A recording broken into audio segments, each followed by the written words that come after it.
하나님 아버지 감사합니다. 오늘도 정말로 귀한 당신의 자녀들 함께 모아주시고 주님 안에서 함께 최고의 것으로 최고이신 하나님께 영광, 감사, 예배 드릴 수 있게 해주심을 진심으로 감사를 드립니다. 주님, 오늘 모인 당신의 자녀들 하나도 빠짐없이 기억해 주시옵고 그들의 삶을 주님께서 주관해 주시어서 무엇보다도 주님이 받으시기 합당한 삶을 살게 허락해 주시옵고 그 삶을 통하여 항상 우리 최고의 하나님 영광을 최고로 드릴 수 있는 그러한 삶을 살 수 있도록 인도하여 주시옵소서. 그래 우리 소망교회만은 정말 우리가 함께 영생으로 가는 같은 배에 타 있다는 것을 깨닫고 항상 서로 사랑하며 서로 위로하고 또 그 삶을 통해서 오로지 소망교회가 하나님만을 섬기는 교회라는 귀한 이름을 가질 수 있게 허락해 주시옵소서. 감사하며 우리 예수님 받들어 기도드렸사옵나이다. 아멘. 아멘. 감사합니다. 지난주까지 여러분들 설교했는지 기억하세요? 지난주에 예루살렘 교회가 서로를 기쁘게 하는 은혜로운 결정을 하고 대표들을 안디옥 교회로 보내서 기쁨으로 함께 나누는 은혜스러운 결정하는 것에 대해서 제가 말씀을 드렸습니다. Can you hear it? Please? Okay. 예루살렘 교회 결정은 궁극적으로 참된 복음의 정의를 함께 보호했다는 굉장히 커다란 성경적인 신학적인 의미가 있는 것입니다. 그 복음의 진리는 우리가 교회를 위해서 하고 있는 일이나 종교적인 의식, 예배나 찬양이나 모든 것을 통해서 구원받는 게 아니고 예수 그리스도를 믿는 믿음만으로 구원을 받고 구원받은 자가 예수 그리스도를 예배하고 섬기고 또한 예수 그리스도를 위해서 일하는 것이라는 것을 제가 말씀을 드렸습니다. 우리가 교회를 열심히 하는 것은 구원을 받기 위해서 하는 게 아니고 구원받은 자가 하나님께 영광 들리기 위해서 하는 거라고까지도 제가 말씀을 드렸습니다. 여러분들 모두가 기억하실 줄 믿습니다. 오늘 사도행전 15장을 마감합니다. 41절로 마감하는데 오늘은 엄청난 놀라운 사건을 우리가 경험하게 됩니다. 이것은 종교적인 논쟁이 아니라 개인적인 논쟁이 사도행전의 중요한 기절로 기록이 되어 있다는 것입니다. 놀랍게도 이 논쟁은 다른 사람들에게 가장 모범을 보여야 될 교회 지도자들이여 사도인 바울과 바나바 사이에 엄청나게 큰 놀라운 분쟁이 일어나고 있다는 것입니다. 우리가 바울과 바나바의 사건을 잘 알고 있습니다. 바울과 바나바는 지난 2년 동안 함께 선교행을 하고 함께 가르치고 함께 목숨을 걸고 위험을 함께 감당한 깊은 개인적인 관계를 가지고 있는 두 사도들입니다. 함께 이방인들을 보호하고 교회 연합을 지키기 위해 굳건하게 함께 섰던 바로 이 두 사람들이 이제 서로 의견이 일치하는 문제로 깊이 분열되고 그 분열이 교회 역사에 커다란 치명적인 영향을 주고 있다는 것입니다. 본문을 시작하기 전에 교회에서 통상적으로 경험하는 의견의 분열에 대해서 제가 몇 가지 말씀을 드리겠습니다. 첫 번째, 초대교회와 똑같이 초대교회가 경험한 것과 똑같이 오늘날 교회에서도 의견의 분열은 피할 수가 없는 진리라는 것을 깨달아야 된다는 것입니다. 다시 말해서 어떠한 교회고 항상 서로 다른 의견이 존재한다는 것입니다. 저는 이 말씀을 준비하면서 교회에서 일반적으로 성도들에게 분열을 일으키는 문제들이 무엇이 있는가 한번 생각해 보았습니다. 아주 사소한 문제들. 교회에서 조용한 음악을 사용해야 합니까? 아니면 빠른 템포로 빠른 소란한 음악을 사용해야 합니까? 찬송가 책을 사용해야 합니까? 아니면 오버헤드 프로젝트를 사용해서 성경 말씀도 하고 찬양도 해야 합니까? 예배에서 사용되는 악기는 무엇입니까? 오르간입니까? 피아노입니까? 피아노와 오르간, 아니면 드럼과 키보드, 심지어는 색소폰이나 어떠한 악기도 사용할 수가 있습니까? 현대 음악을 부를 수가 있습니까? 아니면 정말로 전통적인 오래된 고전 음악으로 예배를 드려야 더욱 거룩하게 되는 것입니까? 교회에 등록되지 아니하고 오래 다니지 않은 사람이 성가대에서 찬양을 부를 수가 있습니까? 성가대원들은 반드시 성가복을 입어야 합니까? 입는다면 어떠한 모습으로 어떠한 색깔을 입어야 합니까? 주일학교는 예배 전에 해야 합니까? 예배 후에 합니까? 주일학교는, 어른들의 주일학교는 반드시 해야 합니까? 하지 않아도 됩니까? 라는 문제들로 우리가 의견이 분열됩니다. 우리가 상상할 수 있는, 제가 말씀드린 것은 일부에 불과하지만 우리가 상상할 수 있는 모든 교회 일에 대해서 다양한 의견들이 있다는 것을 우리는 인정해야 합니다. 그래서 한 목사님이 자기 사무실에 이러한 명패를 붙여놨다고 합니다. 두세 사람이 내 이름으로 모인 곳에는 성경이 가르치는 것 같이 항상 의견의 분열이 있느니라. 소망교회도 이러한 명패를 제가 하나 붙이면 어떨까 하는 생각을 해보았습니다. 교회에서 의견의 분열이 교회 생활의 일부라는 것을 우리가 먼저 이해해야 한다는 것입니다. 이것은 가족이 서로 다른 의견으로 그 가족의 삶의 일부인 것 같이 교회도 서로 다른 의견이 항상 있으면서 교회의 일부라는 것을 인정해야 한다는 것입니다. 가정이나 교회나 서로 의견이 불가피한 것 같이 교회에서 서로 의견이 다른 것은 불가피한 사실로 받아들이고 우리는 신앙생활을 해야 한다는 것입니다. 아주 순진한 어린이들이 하나님께서 쓴 편지를 2개만 읽어드리겠습니다. 한 어린 소녀가 이렇게 하나님께 썼습니다.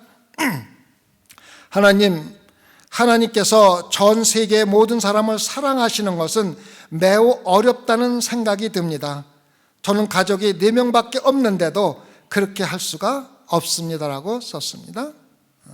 한 어린 소년이 이렇게 썼습니다. 주님, 가인과 아벨이 각자의 방에 있었다면 가인이 아벨을 죽이는 않았을 것입니다. 그것이 나와 내 동생이 함께 경험하고 있는 것입니다.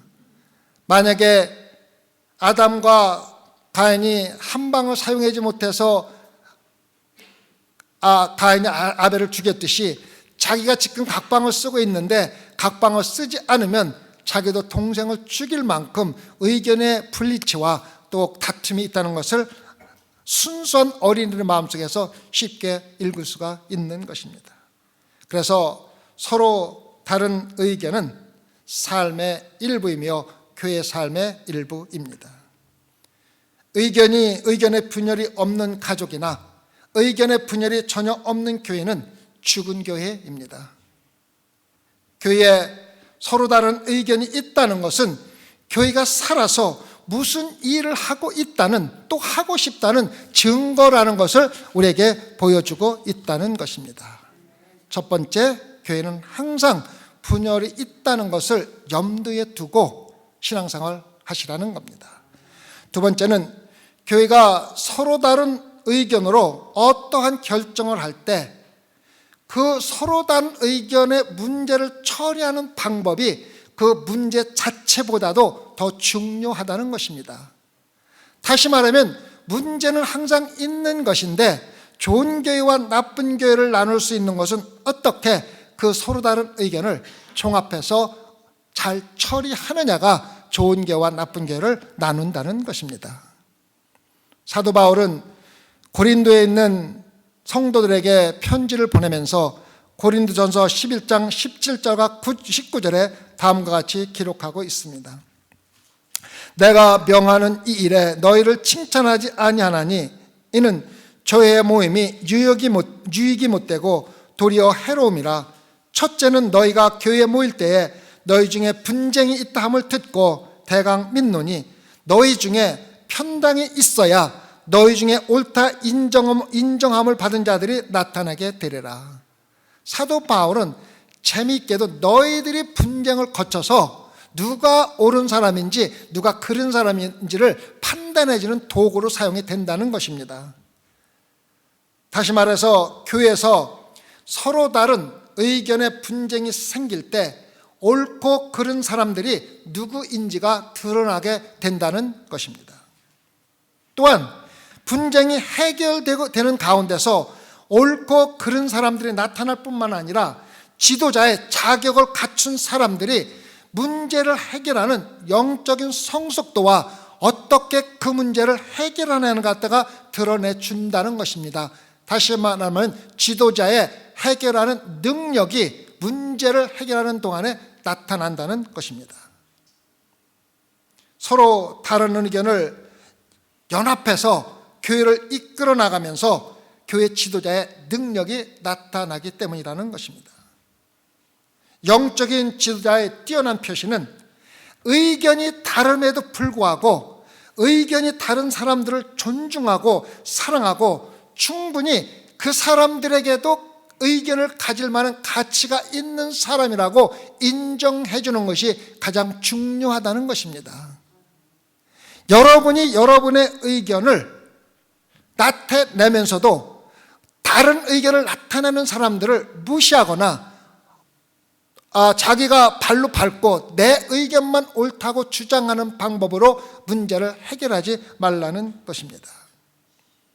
그래서 여러분이 서로 다른 의견을 나타내는 것은 대단히 교회상에서 중요하고 또 반드시 필요하지만 서로 다른 의견을 나타내고 해결하는 방법이 더 여러분들의 신앙생활에 중요하고 옳고 그른 좋고 나쁜 길을 분별하는 중요한 요소가 된다는 것입니다.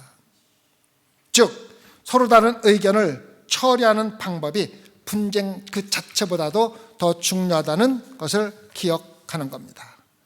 세 번째는 서로 다른 의견으로 교회가 분쟁한다 하더라도 그것이 반드시 함께 일할 수 있는 기회를 잃어버리게 하는 것은 아니라는 것입니다.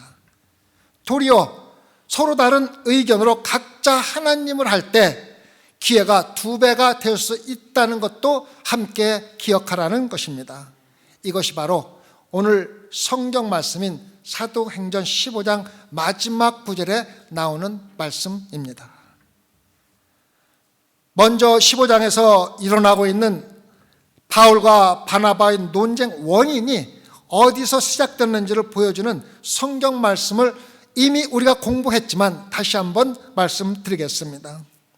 바울과 바나바의 관계가 어떻게 분리되어 있는지를 보여주는 사도행전을 우리가 12장 25절을 이미 공부를 했습니다.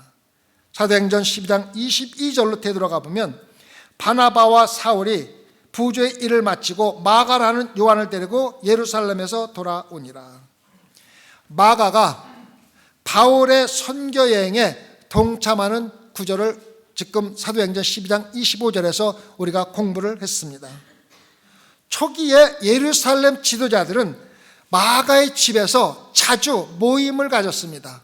마가의 집에서 함께 모이는 일이 참 잦았습니다. 여러분 기억하십니까? 베드로가 감옥에 갔을 때에 누구 집에서 기도 모임을 가졌습니까? 마가의 집에서 기도 모임을 가졌습니다. 따라서 마가는 자기 집에서 교회 지도자들이 함께 모이는 기회가 많음으로써 자기의 신앙을 교회 지도자들에게 나타낼 수 있는 기회를 많이 가지고 지도자들과 영적인 교제를 많이 했습니다. 그리고 마가는 바울과 바나바의 첫 번째 선교 여행에 동참하도록 선택을 되었기 때문에 많은 사람들이 마가는 다른 사람들보다도 신앙적으로 성숙하다는 느낌을 가질 수 있도록 많은 도움을 받았습니다. 그런데 사도행전 13장 13절을 보면 우리는 이미 공부를 했습니다. 바울과 및 동행하는 사람들이 바보에서 배 타고 밤빌리아에 있는 버게에 이르니 요한은 저에게서 떠나 예루살렘으로 돌아간다고 되어 있습니다. 다시 말하면 바울과 바나바와 함께 선교에 동참한 마가 요한이 어떠한 이유로 선교 여행을 중단하고 예루살렘으로 돌아오는 말씀입니다.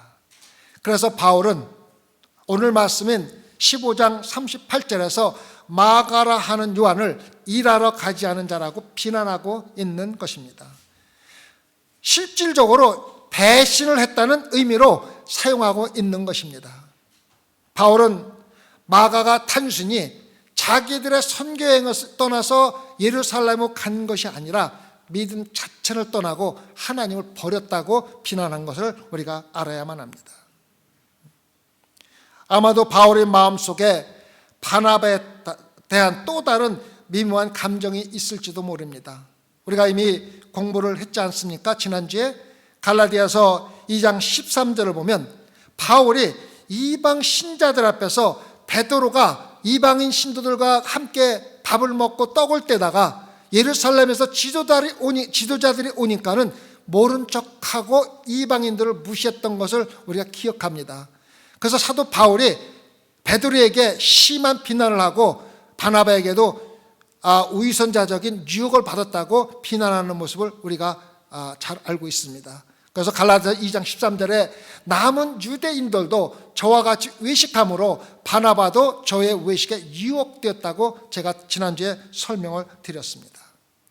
물론 바나바가 나중에 균형을 되찾고 궁극적으로 이방인을 보호하기 위해서 유대인 교회 앞에서 바울과 함께 동참을 했지만 사도 바울은 그것을 마음에 두고 치료하지 못한 상태에서 마가와 함께 선교행을 떠나게 되었을지도 모르는 일입니다. 그래서 그 당시에 바나바가 유대인 지도자에게 잘 보이기 위해서 바울을 냉정하게 대했고, 바울은 바나바의 도움 없이 위선을 행하는 유대인들을 비난해야 했기 때문에 그 마음이 아직도 그 마음속에 남아 있을지도 모른다는 생각을 우리가 가지고 있어야만 합니다. 그래서 이러한 복잡한 관계를 배경으로 바울과 그 친한 동역자인 바나바 사이에 개인적인 논쟁을 불러일으키는 원인이 되었다는 것을 우리 마음속에 새겨두고 오늘 말씀을 대하자는 것입니다.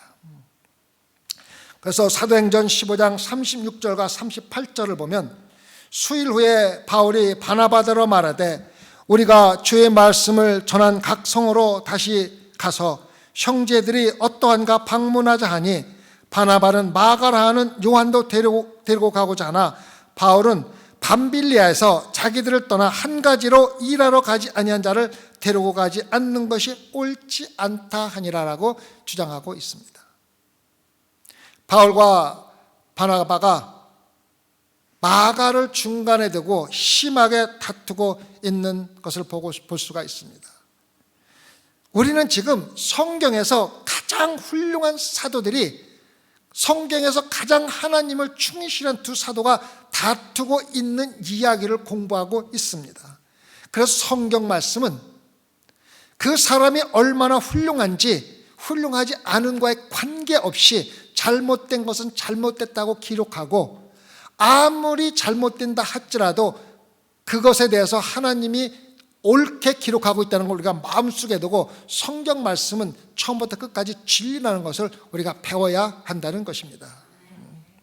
39절을 보면 서로 심히 다투어 피차 갈라서니라, 심한 감정적인 다툼이 있었다는 것을 나타내주고 있습니다.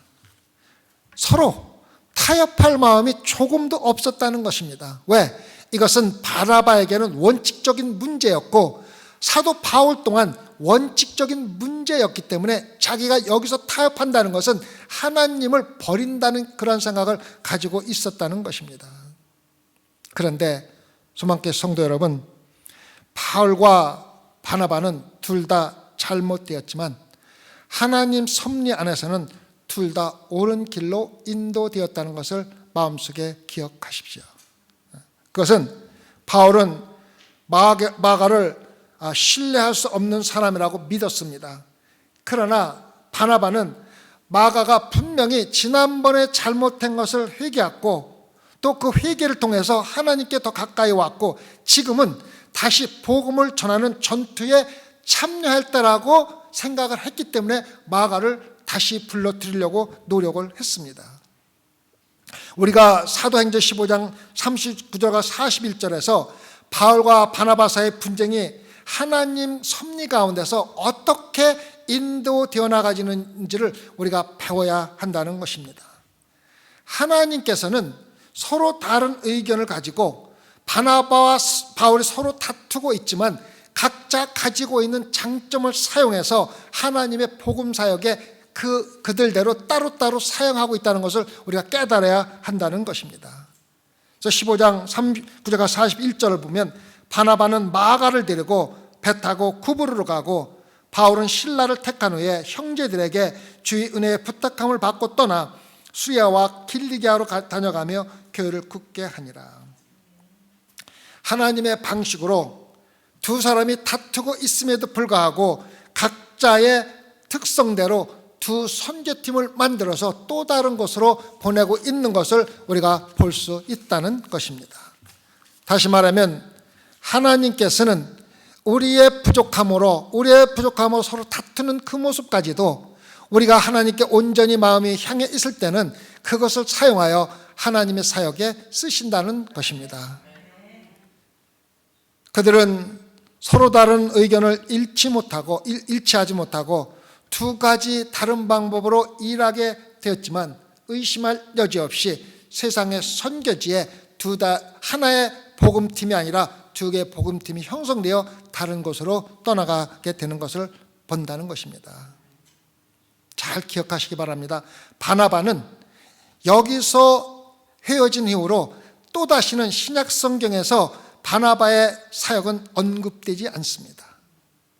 나중에 바울이 자신의 서신서에서 몇 군데에서 바나바의 이름을 언급하지만 바나바의 사역은 여기서 끝이 납니다. 전설에 따르면 바나바는 그가 복음을 전하는 동안에 화난 폭도들에 의해서 살해당했다고 순교했다고 기록이 되고 있습니다.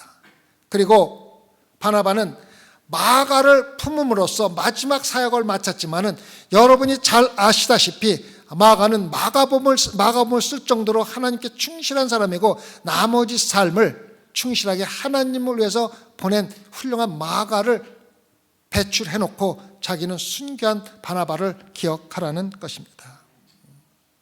우리는 하나님의 일을 하면서 우리가 하고 이 세상을 떠나가지만은 우리의 영향을 받은 후세들은 거기에 합당하게 하나님께 사용되고 있기 때문에 우리는 이 세상에서 하나님의 일을 소홀히 해서는 안 된다는 것을 가르쳐주고 있습니다. 그 다음은 사도행전 15장 39절입니다. 바나바는 마가를 데리고 배 타고 구브로 가고, 마가가 바울과 함께 가지 않고 다른 곳으로 떠났다는 것은 바울이 결코 바나바를 용서하지 못하고 바나바와 함께 가는 마가를 용서해 주지 않고 떠나보냈다는 증거로 볼 수가 있습니다.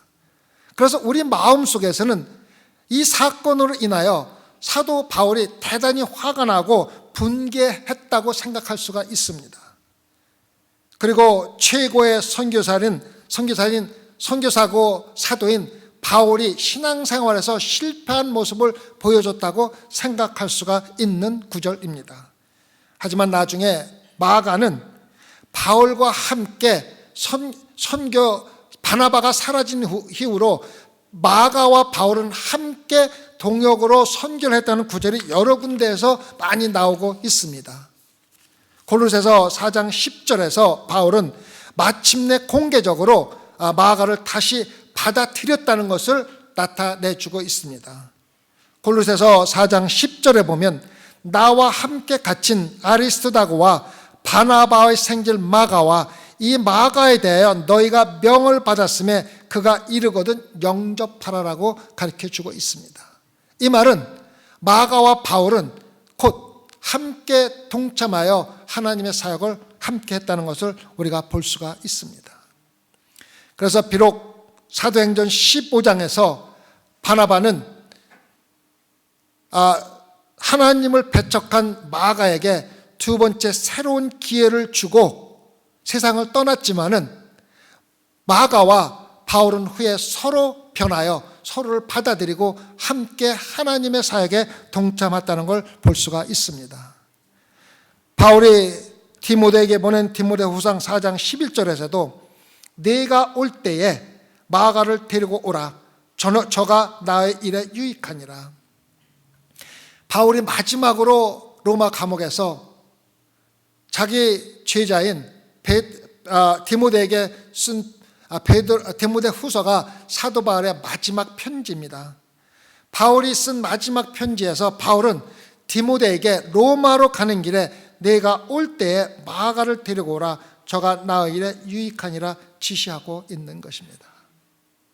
우리 믿는 성도들은 하나님의 일을 함께 하면서 서로 다른 사역을 맡았다 하고 서로 다른 의견으로 길을 갔다 할지라도 결코 영원히 갈라서거나 서로 미워하거나 시기해서는 안 된다는 것을 우리에게 가르쳐주고 있는 것입니다. 바울은 이제 마지막 죽어가는 순간에 마가와의 관계를 바로잡고 그 바로잡을 뿐만 아니라 사람들에게 마가와 사도 바울은 함께 서로 용서하고 하나님과 함께 일하고 있다는 것을 나타내려고 대단히 노력을 했다는 것입니다. 이때까지 교회는 사도 바울의 말을 듣고 사도행전을 읽고 마가가 하나님을 배도하는 행위를 했다고 기억하고 있었을 것입니다.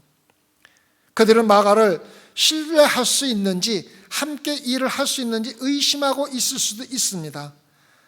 바울은 마가가 다시 일할 기회가 필요한 사람이라고 정식으로 서신서에서 확인을 해 주었고 마가는 사역에서 바울의 소중한 동력자가 다시 된 것을 볼 수 있고 사도 바울이 마가에게 두 번째 기회를 주었다는 증거가 얼마든지 있다는 것입니다. 베드로는 마가를 영적인 아들이라고 나중에 부르는 모습을 볼 수가 있습니다. 베드로전서 5장 13절에서 베드로는 마가를 그 영적인 아들이라고 부르면서 내 아들 마가도 그리하니라 이야기하고 있습니다. 바울이 디모데를 그의 어린 제자로 입양한 것처럼 베드로는 마가를 자기의 영적인 아들로 입양을 했다는 것입니다. 하나님께서 주신 두 번째 기회로 가장 유익을 얻은 사도는 이제 그의 아들, 두 번째 기회의 아들인 마가를 믿음으로 제자를 삼아서 베드로와 함께 사역하는 모습을 볼 수가 있습니다. 바울과 다른 선교자들을 버리고 선교 여행 도중에 예루살렘으로 돌아간 마가에게 하나님과 바나바와 바울과 베드로는 두 번째 새로운 기회를 일할 기회를 허락해 주셨다는 것입니다. 전쟁 기간 동안에는 최전선 근처의 임시병원에서 부상자를 분류해서 필요한 부상자에게 의료 지원을 제공하는 정책을 미국 정부에서 많이 사용했다고 합니다. 다시 말하면 부상자들의 부상 상태에 따라서 담당 의료 직원이 그 부상자의 중요함에 따라서 세 분류를 했다고 합니다. 첫 번째 사격의 표시는 절망적인 뜻으로 사용돼서 이 부상당한 병사는 우리가 치료를 해도 살 가망성이 없다고 죽으라고 그냥 내버려 두는 부상자라고 이야기를 합니다. 그래서 첫 번째 표시는 절망적으로 치료를 할 필요가 없다고 내버려서 죽게 둔 환자라고 합니다. 두 번째 환자색은 불확실하다는 의미로 즉시로 의료 지원을 해주면은 부상당한 환자가 살 수가 있지만은 즉시로 의료를 제공하지 않으면 죽는다는 표시로 불확실하다는 색깔로 표시를 했습니다. 의료 보급품이 극도로 제한되어 있었기 때문에 세 번째 환자인 이 사람은 치료를 했을 때만 살아남는다는 사람에게만 의료 지원을 해주었다고 합니다. 그런데 루라는 군인은 너무 심하게 다쳐서 한쪽 다리가 치명적인 부상을 입었다고 합니다. 그를 검사한 의사는 루라는 병사에게 절망적인 환자라는 결정을 내리고 절망적이라는 색깔의 표시를 침대에 붙여놓고 이 사람은 치료할 필요가 없다는 표시를 해놓았다고 합니다. 그러나 한 간호사는 루가 적어도 의식이 있다는 것을 알고 그와 함께 이야기를 시작했습니다. 이야기를 하는 가운데 둘 다 아이와 출신임을 알게 되었고, 루와 그 간호사는 개인적으로 알게 된 후에 간호사는 의식이 있고 말을 하는 루를 그냥 죽도록 내버려 두는 것은 자기가 할 수 없다는 결정을 내렸습니다. 그래서 어느 날 밤 병동에 들어갔고 자신의 직업을 잃어버릴 위험을 감당하고 또 병원에서 정부에서 만들어 놓은 규칙을 어기면서 그 사람의 색깔을 절망적이라는 색깔에서 치료를 받으면 살을 수 있다는 의심이라는 색깔로 바꿔 놓았다는 것입니다. 그래서 의사가 그 의심의 색깔을 보고 그 사람을 더 좋은 의료 시설로 후송을 했고, 의료시에 후송을 받은 후에 얼마 동안 치료를 받고 완전한 삶을 회복하는 새로운 삶을 얻었다는 것입니다. 이것은 간호사가 분류 규칙을 어기고 자기의 직업을 위기를 어겨가면서도 환자의 불의의 색을 바꾸고 그 사람에게 새로운 삶의 기회를 주었기 때문에 그 사람은 새로운 삶을, 완전한 삶을 살 수가 있었다는 것입니다. 소망교회 성도 여러분, 소망교회 성도들의 사명은 돌아다니면서 사람들에게 붙여있는 색의 표시를 바꾸어 주는 것입니다. 그렇게 하기 전에 오늘 먼저 여러분 자신의 붙어있는 색깔이 무엇인지를 보고 그 색깔을 먼저 바꿔야만 합니다. 여러분 자신의 색의 표시를 믿지 않는 사람이라는 표시에서 믿는 사람이라는 표시로 먼저 바꿔주어야 한다는 것입니다. 그리고 오늘 여러분은 누군가에 붙어있는 색에 붙어있는 표의 색깔을 바꾸어주는 사명을 감당해야 한다는 것입니다. 희망이 전혀 없다고 붙여진 색을, 전혀 변화될 가능성이 없다고 붙여진 그 표시를, 과거의 잘못을 용서할 수 없다고 붙여진 표시의 색을 여러분에게 행한 행동으로 인하여 나는 도저히 용서 없다고 붙여놓았던 그 색깔을 완전히 바꿔놓아야 한다는 것입니다.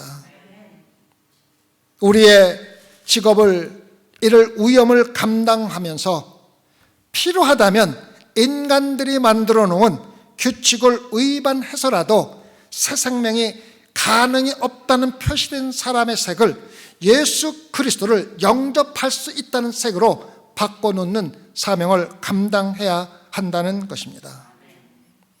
여러분과 저같이 예수 그리스도를 믿는 사람들은 먼저 자신의 색을 확인하고 그 색이 잘못된 색깔이라면 바꾸고 자신의 마음을 수술하여 예수 그리스도를 닮아가는 사람이 되기 위해서 먼저 하나님께 간곡히 간구해야만 합니다.